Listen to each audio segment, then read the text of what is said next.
मुख्य अतिथि आदरणीय श्री हीरालाल कुशवाहा जी, योग शिक्षक, जिला प्रभारी, पतंजलि योग समिति छतरपुर मध्य प्रदेश के हैं।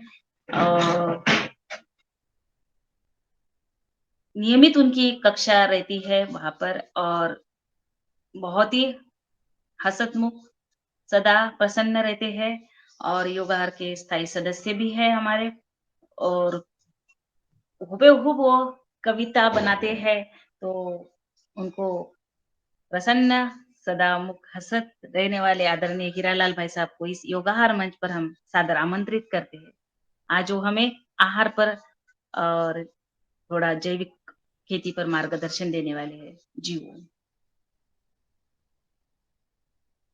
सर्वप्रथम आदिशक्ति माँ पीताम्बरा और आदि योगी भगवान भोलेनाथ को नमन करते हुए परम पूज्य स्वामी जी महाराज, परम पूज्य आचार्य श्री की सूक्ष्म उपस्थिति को वंदन करते हुए आप सभी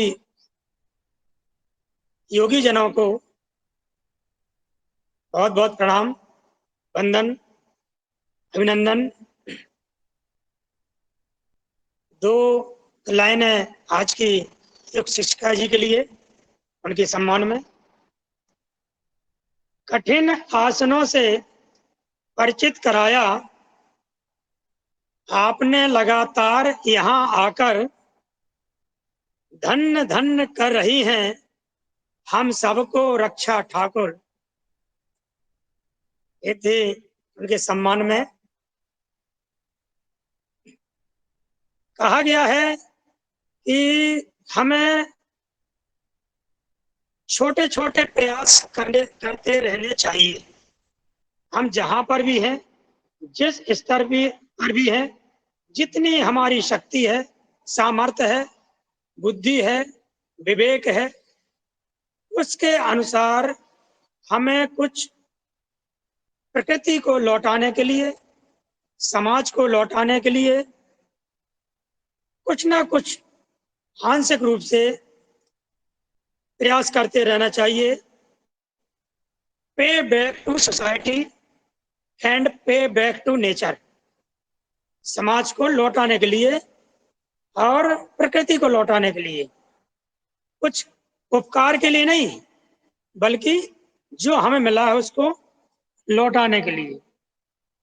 और हम जब वो प्रयास करते हैं और लगातार प्रयास करते रहते हैं, उस निरंतरता के बाद उसके परिणाम भी दिखाई देना शुरू हो जाते हैं। हम हमारे प्रमाण यही है, सेल्फ सर्टिफिकेशन और सेल्फ सेटिस्फैक्शन। हमें उस काम में जब संतुष्टि मिलती है, आत्म संतुष्टि होती है, तो वही हमारा सेल्फ सर्टिफिकेशन भी होता है। और हमारी जो ये योगाहारी कक्षा है, छोटे रूप में शुरू हुई थी, 2 साल से अधिक समय से लगातार चलते चलते आज उसके प्रमाण एक प्रदेश में नहीं, 2 प्रदेश में नहीं, देश के लगभग सभी प्रदेशों में उसके प्रमाण देखने को मिल रहे हैं। और उन प्रमाणों के स्वरूप में कुछ जो हमारे यहाँ के समाचार पत्रों की जो कटिंग है, पेपर हैं, उनको पढ़ने के सुनाना चाहूंगा मैं, क्योंकि ये सूचनाएं, जानकारी रोज आती रहती हैं। ये मैं लेटेस्ट करके सुनाना चाहता हूँ। मेरा ऐसा मानना है कि जब मेरे राज्य में इतना बड़ा काम हो रहा है, शासन स्तर पर, प्रशासन स्तर पर, तो पूरे देश में हो रहा होगा। प्राकृतिक खेती कर आत्मनिर्भर बने किसान प्रशिक्षण कार्यक्रम में किसानों को बताए प्राकृतिक खेती करने के तरीके। किसान कल्याण व कृषि विकास विभाग द्वारा खरीफ फसल 2023 के अंतर्गत किसानों का प्रशिक्षण कार्यक्रम ग्राम निवारी में उप संचालक डॉक्टर बीपी सूत्रकार के निर्देशन में आयोजित किया गया। इस कार्यक्रम में कृषि विज्ञान केंद्र नौगांव के वैज्ञानिक डॉक्टर हेमंत सिन्हा, बीटीएम राजेंद्र अहरवार की उपस्थिति में मास्टर ट्रेनर चितरंजन चौरसिया ने किसानों को बीजामृत, जीवामृत, सप्त धान्यांकुर, घन जीवामृत व अग्नियास्त्र जैविक कीटनाशक बनाकर उन्हें फसलों में प्रयोग करने की विधि बताई। इस अवसर पर डॉक्टर हेमंत सिन्हा ने खरीफ फसल में किसानों को बोई जाने वाली फसलों की जानकारी देते हुए कहा कि फसल की बुआई से पहले उन्नत किस्म का बीज एवं आवश्यक खाद की व्यवस्था करने के उपरांत ही पर्याप्त बारिश हो जाने पर किसान फसल की बुआई करें। बीज को बोने से पहले ये सब जानकारियां आगे दी गई हैं। प्राकृतिक खेती से होने वाले लाभों की जानकारी दी गई है। प्राकृतिक खाद के बारे में जानकारी दी गई है। उत्पादों की मांग की तेजी बढ़ रही है, ये उसमें उल्लेख है। ताकि किसान कम से कम एक खेत में प्राकृतिक खेती अवश्य करें। पौष्टिक एवं उन्नत किस्म की फसल प्राप्त होगी। ये आगे और बताया उनने है कि ट्रेनर जो मास्टर ट्रेनर थे चितरंजन चौरसिया ने फसलों को बीज उपचार के लिए बीजामृत का जो उपयोग है करने की सलाह देते हुए कहा कि बीजामृत बनाने के लिए गाय का गोबर, गौमूत्र, चूना तथा एक मुट्ठी खेत की मिट्टी की आवश्यकता होती है। साथ ही जीवामृत बनाने के लिए भी गोबर, गौमूत्र, गुड़ एवं बेसन आवश्यक है, जो कि सभी किसानों के पास आसानी से उपलब्ध हो जाते हैं। इसके बारे में और भी आगे काफी कुछ लिखा है, मुझे दूसरी जानकारी देना, इसलिए मैं इसको यहीं बंद करता हूँ। एक समाचार ये था हमारे जिला के स्तर का। एक समाचार है हमारा कहाँ से चला, दिया भोपाल से है। फिर नेशनल स्तर का है। वर्ल्ड बैंक से फंडेड 300 करोड़ का प्रोजेक्ट 5 साल में बदलेगा 5 राज्यों की तस्वीर।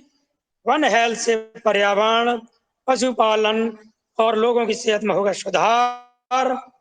पशुपालन, स्वास्थ्य और वन विभाग आपसी समन्वय से करेंगे काम। ये भोपाल से न्यूज चली है और इसमें 4 चलान इसकी पढ़ के सुनाता हूँ। प्रदेश में वर्ल्ड बैंक से funded animal health support system और वन हेल्थ प्रोजेक्ट पशुपालन और आम नागरिकों के स्वास्थ्य की तस्वीर बदलने वाला है। विशेषज्ञों की ओर से मील का पत्थर बताए जा रहे इस प्रोजेक्ट में डेयरी, पशुपालन, स्वास्थ्य और वन विभाग एकजुट होकर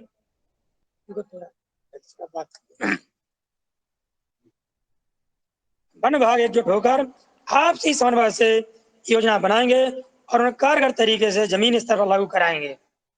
तो इसमें पशुपालन, उससे जुड़ी बीमारियां, उसको चिकित्सा, वेटरनरी की व्यवस्था, ये प्रत्येक राज्य को वर्ल्ड बैंक से 250 करोड़ से 300 करोड़ दिए जाएंगे। इस राशि से 5 साल के दरमियान वेटरनरी हेल्थ, उसके आधारभूत ढांचा, इंफ्रास्ट्रक्चर और कैपेसिटी बिल्डिंग की दिशा में कायाकल्प करना है। ये बहुत बड़ी बड़ी बातें हैं और जब शुरुआत हुई है तो निश्चित रूप से कुछ ना कुछ होगा। ये बात कहाँ से उठी? कोरोना से सबक लिया, इसलिए जरूरी वन हेल्थ हुआ ये, क्योंकि एक दूसरी चैन है। पशुओं जानवर बीमारियां आती हैं, वो अगर मनुष्यों तक जाती हैं तो पूरी व्यवस्था चरमराती है। एक और चीज पढ़ के बताता हूँ, बहुत सारी अलग अलग हेडलाइन हैं। कार्यशाला में किया जमीनी काम पर मंथन। भोपाल के डेयरी एवं पशुपालन विभाग के सभागार में 21 से 23 जून के बीच वर्ल्ड बैंक की टीम इसी कड़ी में कार्यशाला कर चुकी है। इसमें सहभागी विभाग के अधिकारियों के साथ योजना और जमीनी काम पर मंथन किया गया। Animal health support system for one health के तहत एनवायरमेंट हेल्थ, एनिमल हेल्थ और ह्यूमन हेल्थ की बेहतरी के लिए इससे जुड़े राज्य के तीनों विभागों के बीच समन्वय पर लक्ष्य किया गया है। तो ये थी एक समाचार। और भी समाचार है 2-3। ये पुराने समाचार नहीं पढ़ के सुनाया मैंने, 3-4 और समय लगेगा। कुल मिला के ये प्रमाणीकरण है। ये प्रमाणित इसलिए पढ़ के सुनाया हूं कि ये सब कुछ ऐसे ही नहीं हुआ है। ये कुछ किसी ने कहीं से शुरुआत की होगी, छोटी छोटी शुरुआत, फिर लोगों में प्रचार प्रसार हुआ, जन जागरूकता आई, और ये प्रमाण हमारी योग कक्षा का भी प्रमाण है, जो लगातार विभिन्न क्षेत्रों में इस तरह से काम कर रही है। एक और चीज बताना चाहूंगा छतरपुर से जुड़ी प्रमाणीकरण के रूप में। हमारे छतरपुर में कई लोगों ने इसमें काम करना शुरू किया है, आगे बढ़ के काम कर रहे हैं, और जैविक उत्पाद साग सब्जियां सुलभ होना शुरू हो गई हैं। सबसे बड़ी बात ये, जो महंगे दामों का ढिंढोरा पीटा जाता है, हल्ला किया जाता है महंगे होंगे, वो सामान्य जो रेट हैं, सहज रेट हैं, उसी जो हमारे रासायनिक कीटनाशकों के माध्यम से दवाई उत्पादन के द्वारा जो सब्जियां उत्पादित होती हैं, जिस रेट में वो मिल रही हैं, उसी रेट पर जैविक उत्पाद भी मिल रहे हैं, फल सब्जियां मिल रहे हैं। और जिन जिन्होंने ने उसको लिया है, खाया है, सभी गुणगान कर रहे हैं, अद्भुत स्वाद, अद्भुत टेस्ट। तो ये प्रमाण हमारे छतरपुर जिले का। और एक चीज और मैं बताना चाहूंगा, अब मैं वही आहार की ओर जाना चाहूंगा, क्योंकि हमारा योग और आहार जुड़ा मामला है, और हम ऋषि परंपरा और कृषि परंपरा के संवाहक हैं। उसी पर आधारित ही हमारी कक्षा है। आज जो है देव शयनी एकादशी है। ये महासंयोग है, बहुत बड़ा संयोग है। हमारी योग में निद्रा का भी बहुत बड़ा प्रभाव है, और इस दिन से 4 महीने के लिए हमारे जो प्रभु हैं, हरि हैं, ये योग निद्रा में चले जाते हैं। और ये 4 महीनों की जो बात होती है, विशेष नियम संयम के होते हैं, और व्रत धर्म की बात होती है, आध्यात्म की बात होती है, उससे जुड़ी चीजें होती हैं। उनके बारे में ना जाके हम आषाढ़ सावन, साढ़ भादों सावन आते, ये 4 महीने के लिए होता है। तो इसमें बताना चाहूंगा, जो लोग व्रत पालन करते हैं, कुछ लोग 4 महीने तक एक समय ही भोजन करते हैं, जबकि साधक लोग फलाहार ही लेते हैं। इस दौरान रास्तिक और तामसिक खाद्य पदार्थों का को त्याग कर देते हैं। इसमें बताया गया है कि व्रत को खंडित नहीं किया जाता है, नियम का पालन कर इसमें सभी को चातुर्मास का लाभ लेना चाहिए। और कई लोग तो इस दौरान साधना के लिए, साधक लोग फर्ज भूमि पर ही सोते हैं, फिर दिन ध्यान साधना या तप करते हैं। साधुजन योगी योग तप और साधना करते हैं, आनंद भक्ति और ध्यान करते हैं। अब संयम की बात, इन 4 महीने ये संयम के हैं, तो ब्रह्मचर्य का पालन करने की बात कही जाती है। ऐसा करने से शक्ति का संचय होता है। एक और बात कही 4 महीनों के लिए, इन 4 महीनों में मौन व्रत की भी बात कही गई है। मौन से मन की शक्ति बढ़ती है। और दिनचर्या की जो बात है, हमारे आहार विहार की बात आती है, प्रतिदिन अच्छे से स्नान की बात आती है, उषा काल में उठने की बात है, और रात्रि में जल्दी सो जाने की बात। पूजा प्रार्थना, नित्य शाम की पूजा प्रार्थना, ये सब चीजें इसमें बताई गई हैं। व्यर्थ का वार्तालाप, झूठ बोलना, अनर्गल बातें, ये सब हैं। और हर विहार से जुड़ी बात और करना चाहूंगा, त्याज्य पदार्थ में चतुर्मास में तेल से बनी चीजों का सेवन नहीं करने की बात कही गई है। दूध, शक्कर, दही, तेल, बैगन, पत्तेदार सब्जियां, नमकीन या मसालेदार भोजन, मिठाई, सुपारी, मांस और मदिरा का सेवन की मनाही की जाती है। श्रावण मास में पत्तेदार सब्जियां तथा पालक, साग इत्यादि, भात, बर्तन, दही, आसन, दूध, कार्तिक में प्याज, लहसुन और उड़द की दाल आदि का त्याग करने की बात कही गई है। तो ये जो हमारा पूरा इस पर है, आहार विहार पर, आचरण पर, नियम संयम पर इस समय बताया गया है। इस मौसम में, वर्षा काल में सूर्य जो है दक्षिणायन हो जाते हैं। इसमें वर्षा ऋतुओं के हिसाब से देखें तो वर्षा, शरद और हेमंत ऋतुएं आती हैं। तो इसे क्या है, विसर्ग काल भी कहते हैं। एक आदान काल होता है जिसमें सूर्य उत्तरायण होते हैं, दूसरा विसर्ग काल हो जाए जिसमें दक्षिणायन होते हैं। तो इसमें ये जो है सूर्य जो है भारतवर्ष से थोड़ा दूर बन जाते हैं, दूर हो जाते हैं, जिससे चंद्र बल बढ़ जाता है और सूर्य बल थोड़ा कम हो जाता है, क्षीण हो जाता है। तो इस तरह से कुछ चीजों का प्रभाव होता है जिसपे हमारा ये, जो व्यक्ति ये जानता है कि किस ऋतु में कैसा आहार विहार करना चाहिए और तो वो आहार के फल से यदि उसको नहीं पालन करेगा तो आहार के फल से वंचित रहकर रोगों का शिकार हो जाएगा। सीधी सीधी मोटी मोटी बात। थोड़ी सी चर्चा और करना चाहूंगा आहार विहार के बारे में। आयुर्वेद में चिकित्सा की अपेक्षा पथ्य, अपथ्य और उचित आहार विहार के पालन पर ज्यादा जोर दिया गया है। आयुर्वेद क्या है, प्राकृतिक आचार विचार का पालन करने पर जोर देता है। तो इसका कुल कारण यही है कि हम हमारे शरीर और प्रकृति के बीच उचित तालमेल बनाए रखने में सफल हो सकें। यदि हम ये तालमेल नहीं रख सके तो इसका निश्चित परिणाम है बीमार होना। बीमार होकर भी हमें ये तालमेल बनाए रखना होगा, वरना निश्चित परिणाम होगा बीमारी का ज्यादा बढ़ना और कुछ काल बाद असाध बीमार हो जाना। असाध रोग अच्छे नहीं होते और रोगी के जीवन को समाप्त करके ही समाप्त होते हैं। इस तालमेल को आप थोड़ा समझने की कोशिश कर रहे हैं, मैं थोड़ा सा प्रयास करता हूं।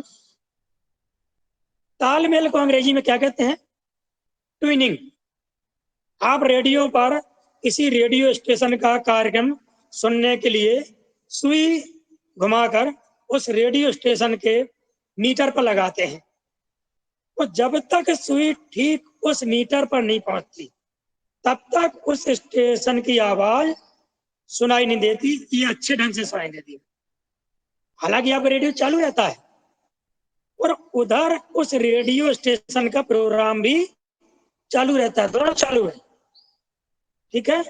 उसकी ध्वनि तरंगें आसपास मौजूद भी रहती हैं, पर जब तक आपके रेडियो की सुई ठीक उस स्टेशन के मीटर पर नहीं पहुंचती तब तक आपका रेडियो उसकी आवाज को पकड़ नहीं पाता। सुई को ठीक मीटर पर लगाना ही ट्यूनिंग करना है, सामंजस्य बैठाना है। रेडियो की सुई मीटर से जरा भी इधर उधर हो जाए तो आपके रेडियो रिसीवर पर ब्रॉडकास्टिंग स्टेशन जहां से रेडियो कार्यक्रम प्रसारित होता है उसे ब्रॉडकास्टिंग रेडियो स्टेशन कहते हैं, उसके बीच ट्यूनिंग नहीं हो सकती, दोनों में तालमेल नहीं हो सकता। ये भी ख्याल रखें कि एक बार ट्यूनिंग हो जाए और रेडियो स्टेशन से आने वाली आवाज सुनाई देने लगे तो इसका मतलब नहीं कि फिर कभी ट्यूनिंग भंग नहीं होगी। आपने जरा सुई इधर उधर खिसकाई तो ट्यूनिंग भंग हुई। ट्यूनिंग भंग होते ही रेडियो स्टेशन की आवाज तो गायब हो जाएगी और बेकार की ऊल जुलूल आवाजें, खरखराहट या चुर चू का शोर सुनाई देने लगेगा। यही हाल हमारी शारीरिक मशीनरी का तब होता है जब हम हमारे शरीर की ट्यूनिंग भंग कर देते हैं। अनुचित आहार विहार और आचार विचार करना ही ट्यूनिंग को भंग करना है। ट्यूनिंग भंग करना यानी बीमार होना, हमारे शरीर को कचरा पेटी बनाना। ऐसा करके हम खुद ही कचरा करते हैं और फिर खुद ही झाड़ू लगाते हैं। और कई बार हम दूसरों से झाड़ू लगवाने के लिए विवश हो जाते हैं। आयुर्वेद में चेतावनी दी गई है, व्याधि इंद्रिय दौर्बल्यम मरणम चाधि गच्छति वृद्धि रस वीरणम भुंजनो अना आत्मान नरा। ये सुश्रुत संहिता का 20 और 19 का सूत्र है। मैं इसका अर्थ बता के अपनी बात को पूर्ण करने की ओर बढ़ूंगा क्योंकि समय काफी हो गया है।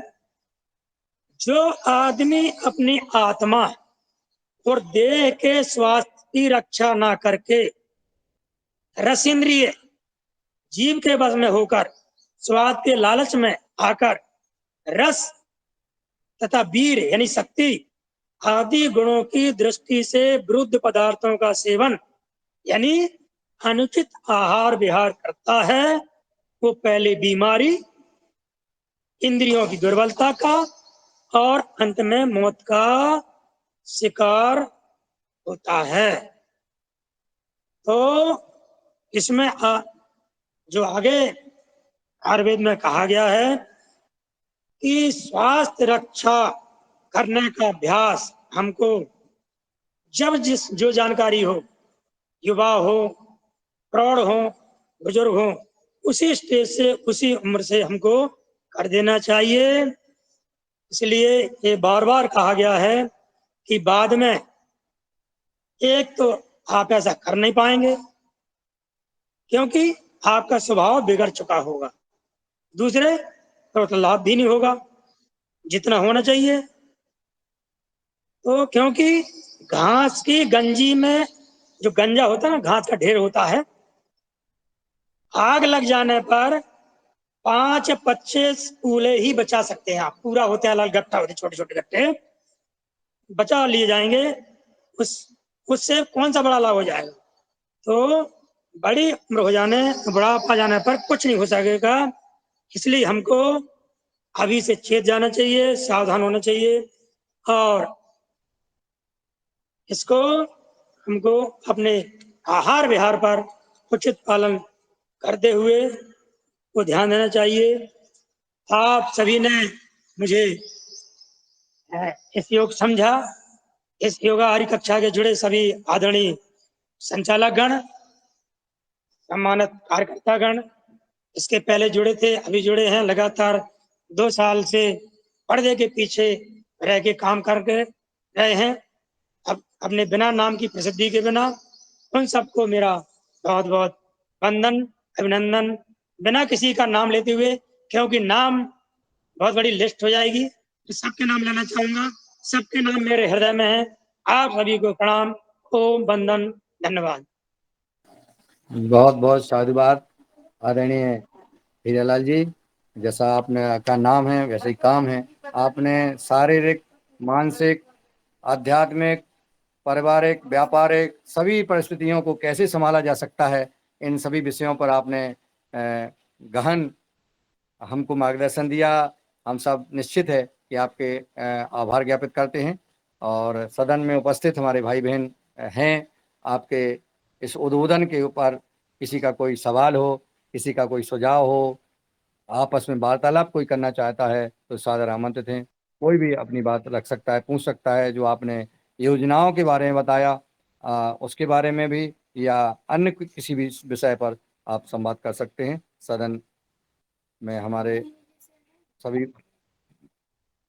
तो मैं चाहूँगा कि आज अगर कोई संवाद करना चाहे तो करे। तब तक मैं आदरणीय पतंजलि पीठ से श्री पवन कुमार जी को आमंत्रित कर रहा हूं कि जिन्होंने आज हमें हनुमान चालीसा का पाठ सुनाया, और उसमें जो त्रुटियां हमारे परम पूज्य जगत गुरु महाराज जी ने बताई हैं उनके बारे में भी आपने चर्चा की।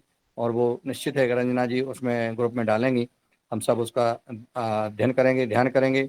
और मैं आमंत्रित करता हूं कि आप आएँ और हम सबको स्नेह और मार्गदर्शन प्रदान करने का कष्ट करें।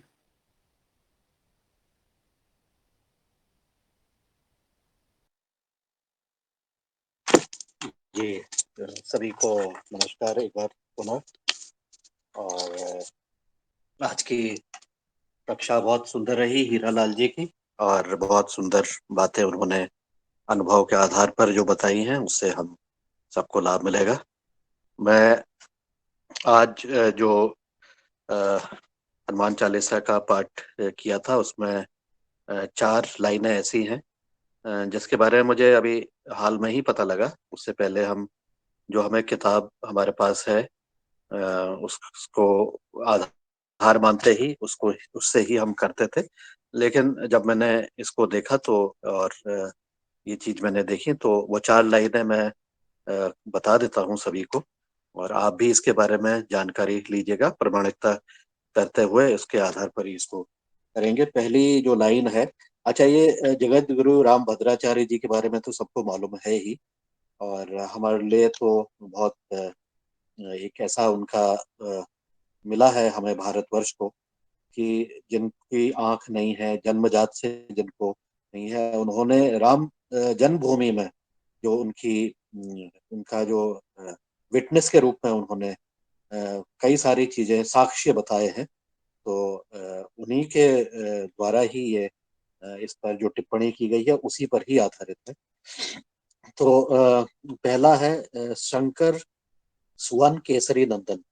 लेकिन वो बताते हैं कि ये शंकर सुवन नहीं है, ये स्वयं है। शंकर स्वयं केसरी नंदन, तेज प्रताप महाजगवंदन। तो इसको भी कि शंकर भगवान स्वयं ही अ, अ, हनुमान जी का रूप है, जब ये इसके बारे में रची की। इसके बाद जो अगली लाइन है वो आगे वाले इसमें है, सब पर राम तपस्वी राजा, ऐसे करते हैं। तो इसका जो है वो है सब पर राम राय सिर ताजा। तो इनके इसमें मेरे ख्याल से जो ताज है, जो ताज की बात करते हैं, मुकुट है, उसके बारे में कह रहे हैं कि सब पर राम राय से सिर ताजा। मैंने भी ये शुद्धियां अपनी किताब में लिखी हुई हैं, उसी से पढ़ के मैं सुना रहा हूँ। उसके बाद अगला वाला है सदा रहो रघुपति के दासा। इसके बदले है उन्होंने बताया है सादर हो रघुपति के दासा, सादर हो, सादर हो रघुपति के दासा। और चौथा है जो शत बार पाठ कर कोई। उसके बदले उन्होंने बता रखा है यह 7 बार पाठ कर कोई। और कई बार ऐसा भी बताते हैं कि शत का मतलब हम 7 बार कहते हैं, लेकिन ये वाकई में 100 बार है।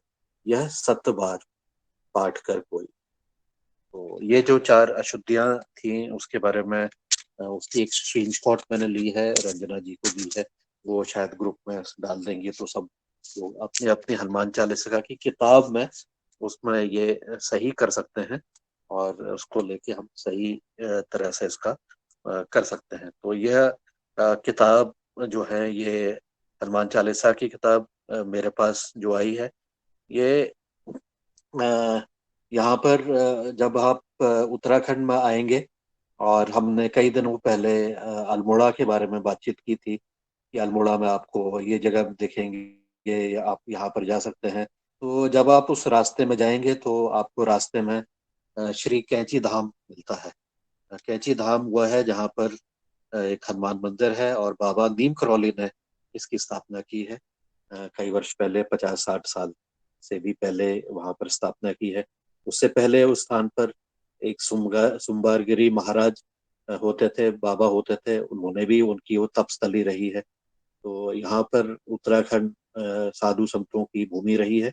और विशेष रूप से बाबा नीम करौली महाराज, जिनका कि आजकल अब बहुत ज्यादा हुआ है, क्योंकि स्टीव जॉब्स के बारे में आपने सुना होगा। मार्क जगरबर्ग हैं जो अभी फेसबुक के हैं, उन्होंने भी वहां पर आके दर्शन किए हैं।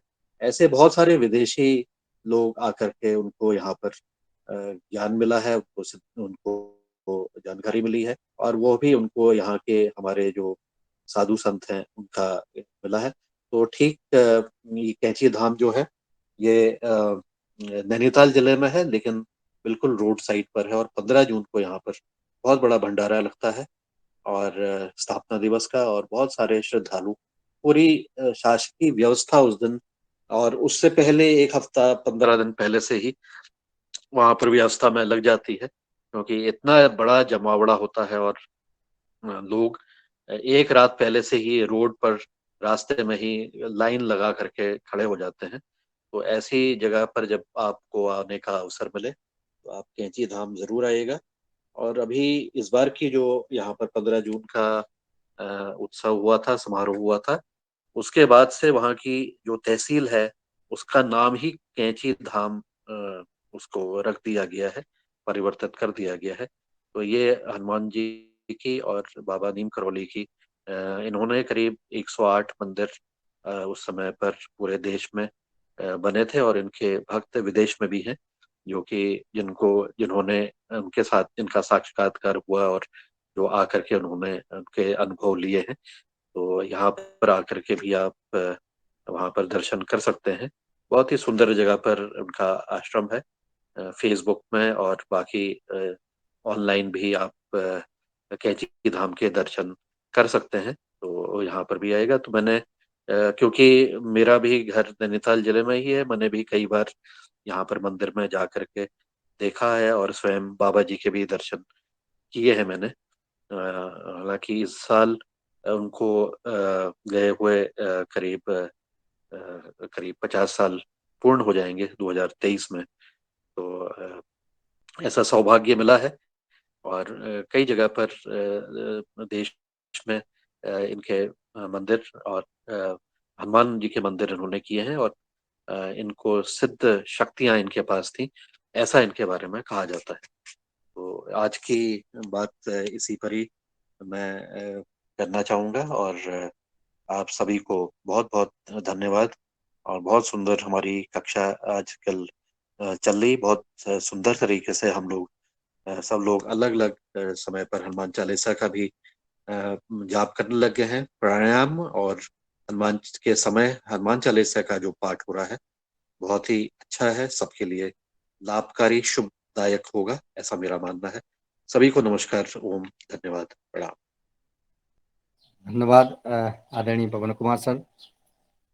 आज हमें गर्व है अपने प्रधानमंत्री नरेंद्र भाई मोदी जी पर, और इस बात का गर्व है कि हम आज सनातन धर्म की बात आपके नेतृत्व में करने लगे हैं। युगार कार्यक्रम में हम कर रहे हैं। आज देश को जरूरत है, हमें देश की रक्षा के लिए हम जो असामाजिक ताकतें निरंतर बढ़ती जा रही थी उन पर विराम लगा है। चाहे वो कश्मीर का मुद्दा हो, चाहे अयोध्या का मुद्दा हो, चाहे विभिन्न आज जो हम देख रहे हैं हम सुरक्षित हैं और सम्मान के साथ हम सांस ले रहे हैं। हमारी माताएं बहनों की इज्जत बच रही है। ऐसे सरकार के साथ हम सहयोग करें, क्योंकि आने वाला समय निश्चित है कि अब हमारा भारत विश्व गुरु बने और इस भारत में सनातन धर्म की पूर्ण सुरक्षा रक्षा हो। आपका मार्गदर्शन हम सबको मिलता है। आज हम प्रतिदिन हनुमान चालीसा का पाठ आपकी मार्गदर्शन में करने लगे हैं। यह आपका सुझाव था। आपके नए नए सुझाव आते हैं जो हमारे जीवन को निश्चित बदलने वाले होते हैं। और हर व्यक्ति कहीं ना कहीं योग के साथ, हम जब क्लास योग करते थे, हम प्राकृतिक जैविक खेती का प्रशिक्षण करते थे। इस क्लास का नाम योगाहार हुआ, ये भी आपने दिया था। आपकी जब मन में चिंतन जिनके आता है उनके विचार निश्चित है कि समाज के कल्याण के लिए उथल पुथल होते रहते हैं कि समाज का कल्याण कैसे हो, किसानों का भला कैसे हो, इस देश को हम ठीक राजनीति कैसे दे सकें, इस विचारधारा कैसे बदल सके इस देशवासियों की, ये लगातार व्यक्तियों के मन में आते हैं और जो आते हैं वही उसका उच्चारण करते हैं। आप निश्चित इस युवहार कार्यक्रम में हम सबको ये सब मार्गदर्शन देते रहते हैं। और मैं चाहूंगा सदन में हमारे कई बुद्धिजीवी वैज्ञानिक हैं, किसान हैं, योग साधक योगाचार्य हैं और समाज सेवी हैं, वैद्य हैं, आप सब सुन रहे हैं। आदरणीय हमारे पवन कुमार सर को सुना है। आप लोग चाहें तो कोई अपनी बात रख सकते हैं, कमेंट कर सकते हैं, और कोई बात पूछना चाहते हैं, सवाल करना चाहते हैं तो सादर आमंत्रित हैं। और बहुत दिनों के बाद, चूंकि कई दिनों से हम आदरणीय डॉक्टर विनोद भट्ट जी को नहीं सुना है, मैं उनको सादर आमंत्रित कर रहा हूं कि मेरी आवाज अगर वहां देहरादून तक पहुंच रही हो तो आप सादर आमंत्रित हैं और सदन को संबोधित करने का कष्ट करें। आदरणीय डॉक्टर विनोद भट्ट जी।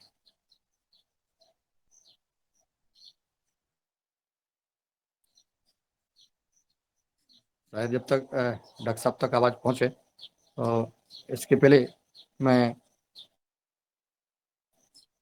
आदरणीय डॉक्टर किशोर दुबे जी को सादर आमंत्रित करता हूं कि वो आए और आदरणीय पवन सर जी से या युवहार कार्यक्रम में अपना सुझाव मार्गदर्शन देने का कष्ट करें।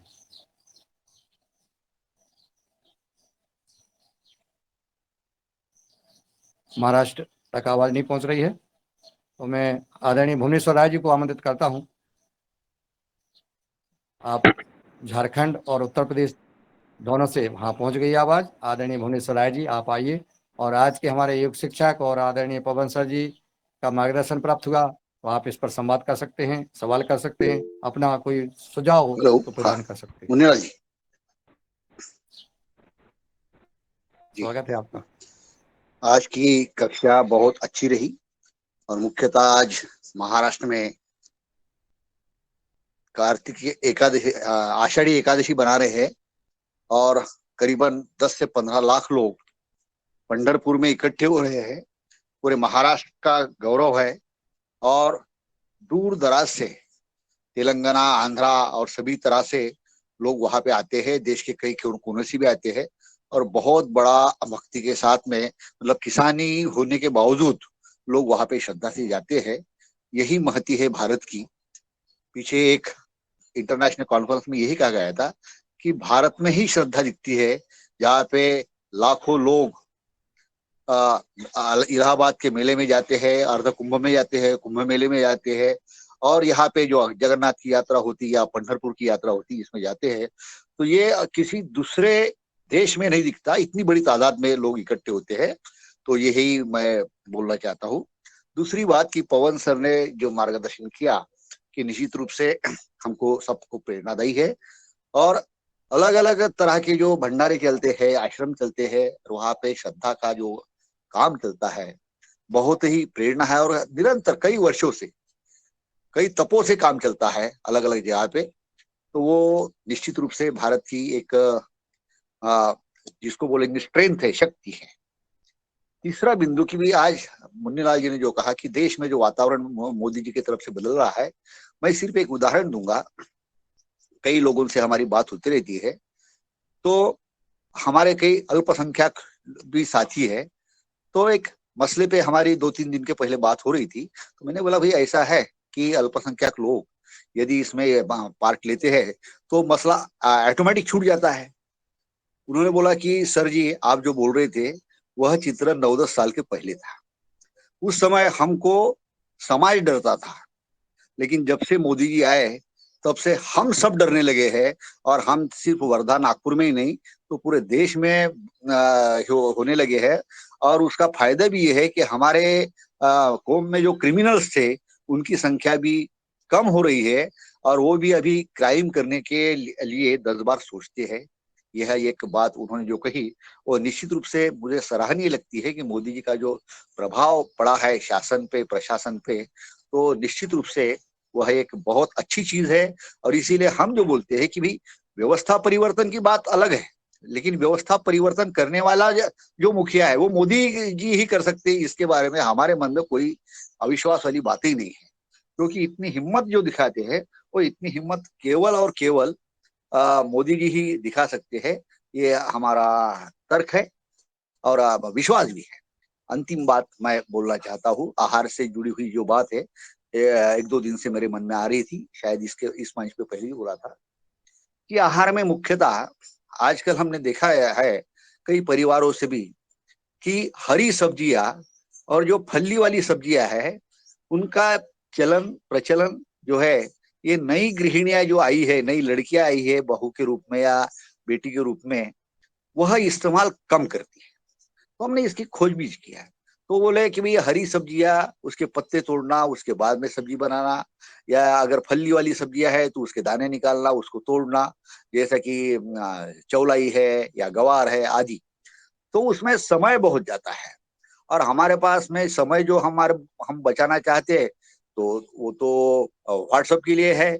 अगर वही समय हमारा किचन में अगर सब्जी तोड़ने में ही ज्यादा चला गया तो निश्चित रूप से वो हानिकारक है। तो हम तो पहले से ही ये बोलते हैं, मैंने शायद इस मंच से भी बोला है कि कम से कम सब्जी तोड़ने का, हरी सब्जियां हो या फली वाली सब्जियां हो, यह तोड़ने के काम में पुरुषों ने स्वेच्छा से और आनंद से हर परिवार में सहभाग देना चाहिए।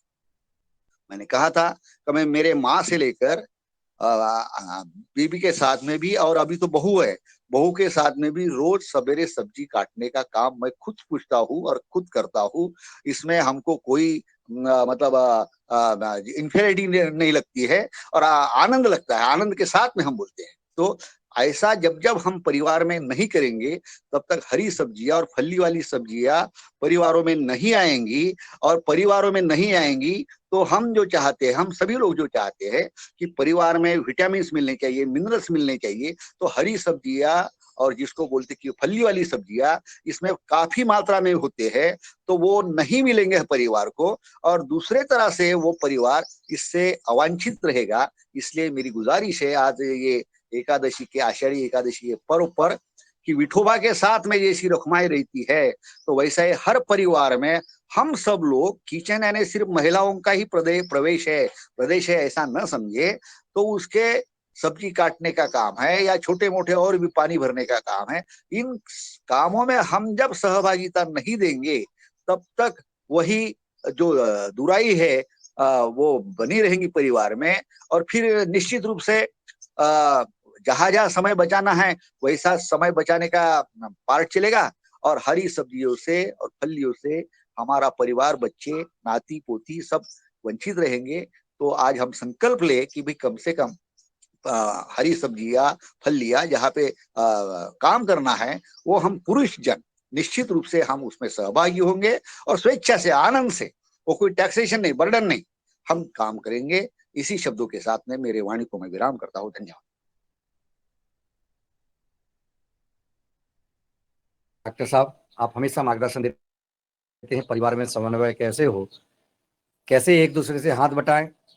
और आपने जो एकादशी की बात कही है, अगर ऐसा पहले पता होता कि इतनी भीड़ महाराष्ट्र में, इतने श्रद्धालु एकादशी के पर्व पर इकट्ठे हो रहे हैं, तो निश्चित है कि हम सब उसका आनंद लेते, दर्शन लाभ लेते। और 15 लाख भाई बहनों का इकट्ठा होना एकादशी के इस उत्सव पर बहुत हमें गर्व महसूस करता है, क्योंकि हमारा भारत निश्चित है कि अब हम अध्यात्म और धर्म की ओर बढ़ रहे हैं। बहुत बहुत शादीवाद, आपका मार्गदर्शन मिलता रहता है। आदरणीय मेनपाल जी ने हैंड रेज किया है, मैं उनको आमंत्रित करूंगा। इसके बाद मैं आदरणीय फिर भुवनेश्वर जी को आमंत्रित करूंगा। पहले आदरणीय मेनपाल जी। ओम सदन को प्रणाम। बहुत ही अच्छी चर्चा चल रही है आहार के बारे में, जैविक खेती के बारे में और धर्म के बारे में। तो आज के हमारे मुख्य अतिथि लाल कुशवाहा जी है, जो आहार के बारे में बहुत ही अच्छी बात बताई, और पवन सर ने भी जो 4 लाइनें थी हनुमान चालीसा के बारे में, उसका शुद्धिकरण किया उन्होंने। तो इस पे भी हमें ध्यान से जो हनुमान चालीसा है वो पढ़नी चाहिए, उसमें किसी प्रकार की कोई गलती ना हो। और जो कार्य के घर के गृहस्थी जीवन के बारे में जो ये हमारे डॉक्टर किशोर डूबे जी ने बताया, तो हम एक दूसरे का, अगर खेती का कार्य हो या घर का कार्य हो, एक दूसरे का साथ वो हाथ बटाएंगे तो उसमें काम भी जल्दी निपटेगा और घर में खुशियों की लहर भी दौड़ेगी, सिर पैर कभी भी नहीं होगी।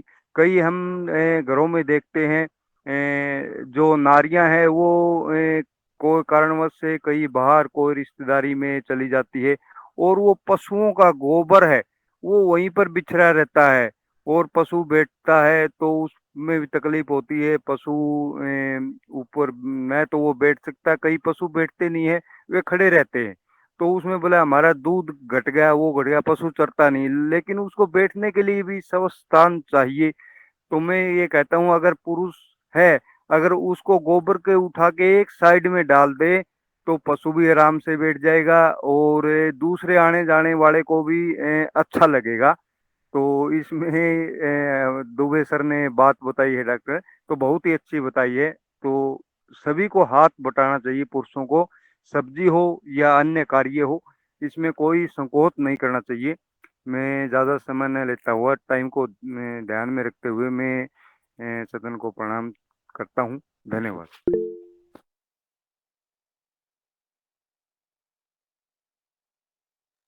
आदरणीय मेनपाल जी, आपने एक और जो सुझाव दिया है आदरणीय डॉक्टर किशोर दुबे जी, और आपका जो मार्गदर्शन मिला है कि जहाँ गाय बैठती हैं वहाँ तो गोबर उठा के डाल दिया जाए तो उनको बैठने के लिए बहुत सुविधा होगी। बहुत बहुत साधुवाद, आपकी भावना का कदर करते हुए अब हम आदरणीय रोहितास जी ने हैंड रेज किया है, मैं उनको आमंत्रित करता हूँ आए और अपनी बात रखें।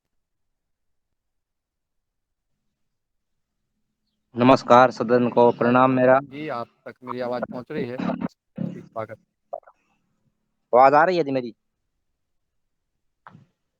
हेलो, आवाज आ रही है जी? जी आ रही है आपकी, आ रही है भाई, आ रही है आपकी आवाज़। जी आ रही है। ठीक है जी। आपका जो प्रोग्राम बहुत अच्छा चल रहा है और आज जो आहार पे आपने बात करी ये हमारे को बहुत अच्छी लगी।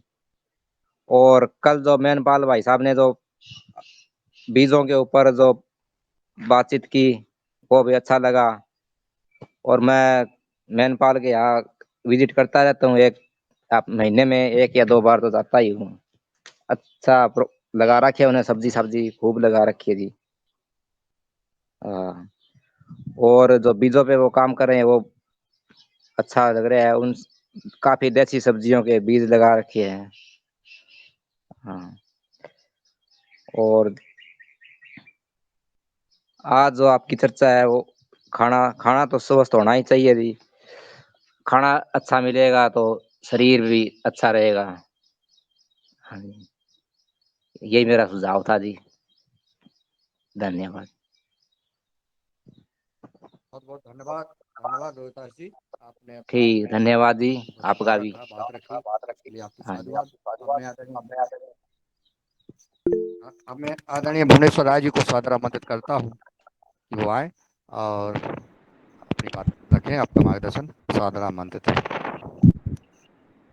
धन्यवाद आदरणीय मुनीलाल जी। बस आज जितने भी हमारे इस कार्यक्रम में महानुभाव शामिल हैं सबको मैं हृदय से अभिनंदन करता हूं। और चूंकि समय आपका हो गया है इसलिए मैं ज्यादा कुछ न कहते हुए बस यही कहूंगा, ये जो कार्यक्रम चल रहा है जैसा कि आदरणीय पवन सर ने, आदरणीय दुबे सर ने, जो और भी जो हमारे अतिथियों ने जो बात बताई है, निश्चित रूप से ये सराहनीय योग्य है और इसका अनुकरण करते हुए हम लोग आगे बढ़ें। और जैसा कि भोजन की बात है, निश्चित रूप से ये तो समझ ही लीजिए कि हर व्यक्ति को सुबह से शाम तक जो भी उसके अपने खाता जरूर सोचे कि जो खाने जा रहा है क्या है, इसमें किस तरह का न्यूट्रिशन है। अगर वो न्यूट्रिशन नहीं है तो उस पर, और उसी तरह से फिर आप आगे बढ़ेंगे तो आपका शरीर भी स्वस्थ होगा। अब मौसम धीरे धीरे मानसून आ चुका है, हर जगह धान की रुपाई शुरू हो चुकी है। हमारे किसान भाई धान की रुपाई भी शुरू कर दें।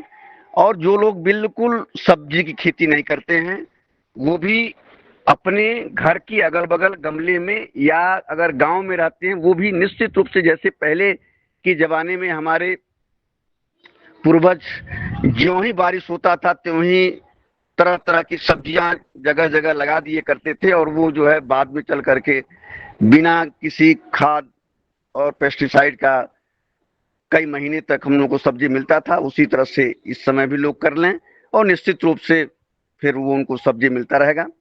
तो ये सब कुछ काम करने की जरूरत है, हम लोग आगे बढ़ते रहेंगे। समय आपका हो गया है, बस मैं इसी के साथ अपनी वाणी को विराम दूंगा। धन्यवाद।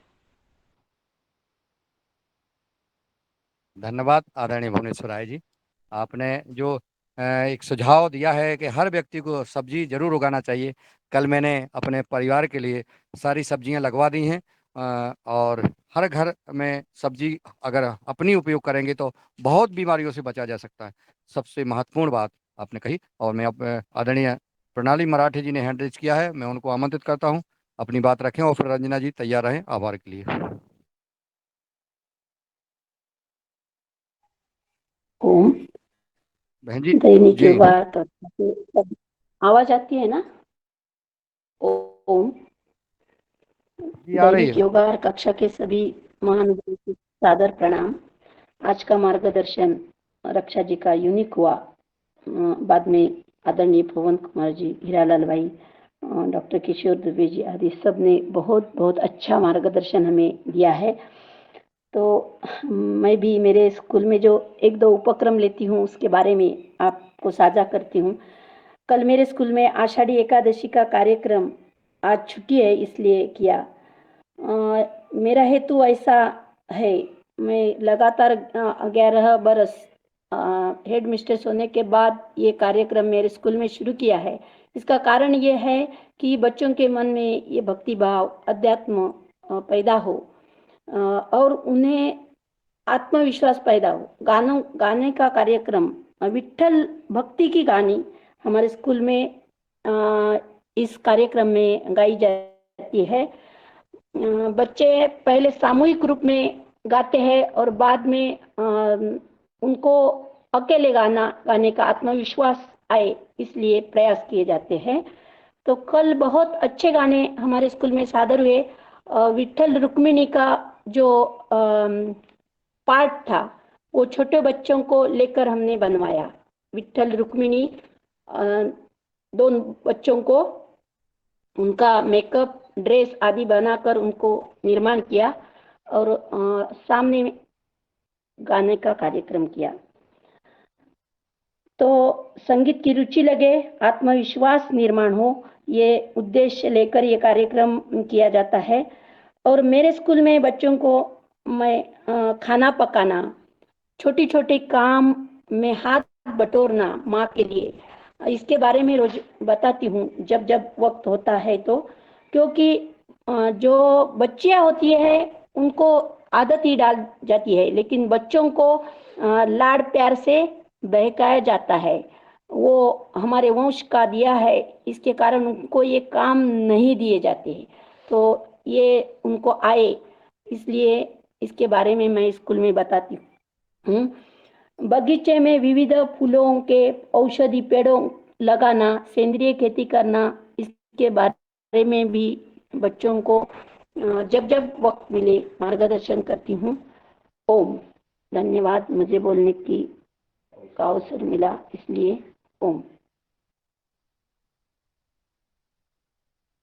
बहुत सुंदर आदरणीय बहन जी।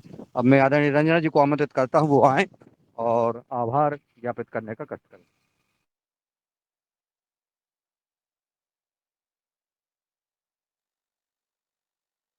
आदरणीय रंजना जी, आवाज आ रही है मेरी? हेलो, आवाज नहीं पहुंच रही है, तो मैं आमंत्रित करता हूँ आदरणीय, हमारे पास राम कृपाल पटेल जी हैं क्या सदन में? राम कृपाल पटेल तक की आवाज नहीं पहुंच रही है, तो मैं आदरणीय क्या नीलकंठ है सावरी सर, जी वो को अभी सादर पानी आमंत्रित कर। पानी बरस रहा है, चलिए चलिए, वो रास्ते में कोई छाता बात नहीं। लगाए हैं वो, चलिए चलो ठीक इसलिए है, जो मैं है वो। नीलकंठ साहब, जी जी, चलिए कोई बात नहीं। और आदरणीय रमेश चंद मेहरा जी आभार ज्ञापित कर दें। जी रमेश चंद ओम, मेहरा जी। जी ओम, सदन को ओम। नमन।